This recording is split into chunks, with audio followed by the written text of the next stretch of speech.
ګرانو کتونکو السلام علیکم. زه خبریال د پښتونخوا یم. نن به تاسو ته د چرګانو د چوک په اړه باندې زه معلومات درکوم چې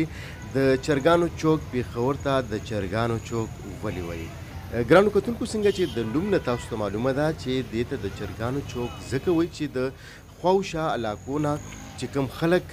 راځي دلته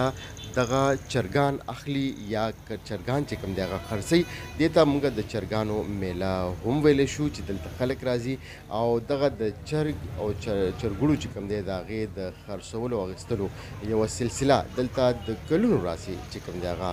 شروع ده. اوس خو که تاسو ګورئ نو په دې کې طوطیان هم راځي، مختلف قسمه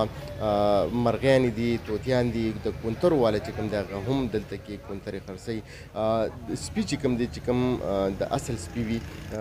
دغه هم راځي، پیشوګانې چې کوم دی هغه هم دلته خرڅېږي. خو پخوا په زمانه کې چونکې د پېښور خواوشا علاقو کې خلک ډېر زیات غریبانانو په اسمانده علاقې وي او دغلته کې به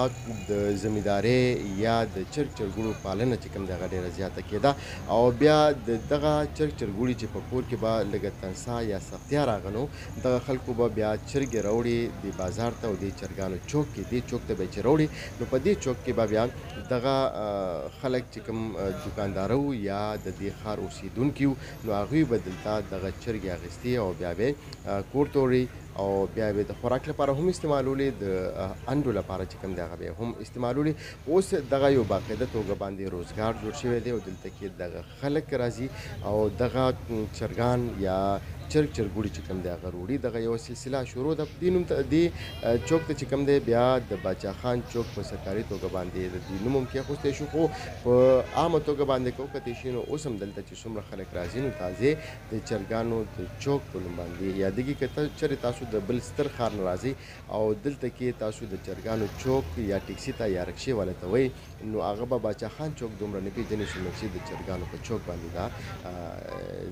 چوک چې کوم دی هغه یادېږي. او د دې اصل وجه صرف او صرف دا ده چې دلته کې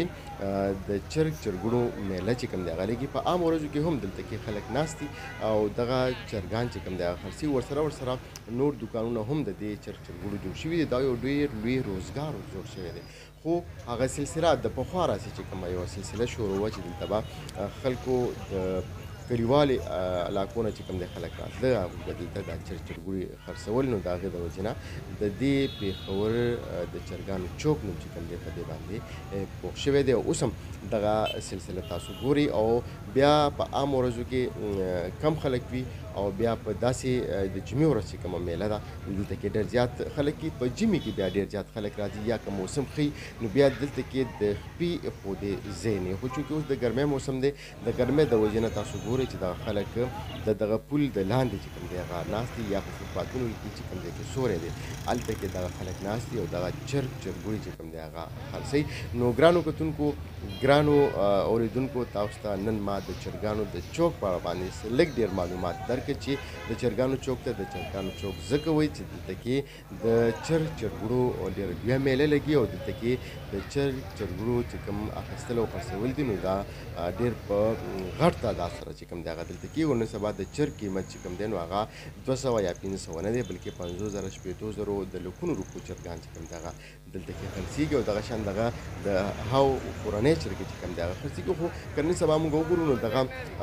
چرګې چې کوم دی نو هغه شان کورنۍ چرګې هم نشته. که کورنۍ چرګې تاسو ته میلاویږي نو د 4-5 نه کمه چرګه چې کوم دی هغه به تاسو ته نه میلاویږي او که د دې نه کمه میلاویږي نو هغه به کورنۍ چرګې نه وي بلکې هغه به فارامې رنګ چې کوم دی هغې کې به موجود وي. قدرمنو اورېدونکو تاسو ته پته ولګېده چې د چرګانو چوک ته د چرګانو چوک ولې وایي. د چرګانو چوک ته د چرګانو چوک ځکه وایي چې دلته کې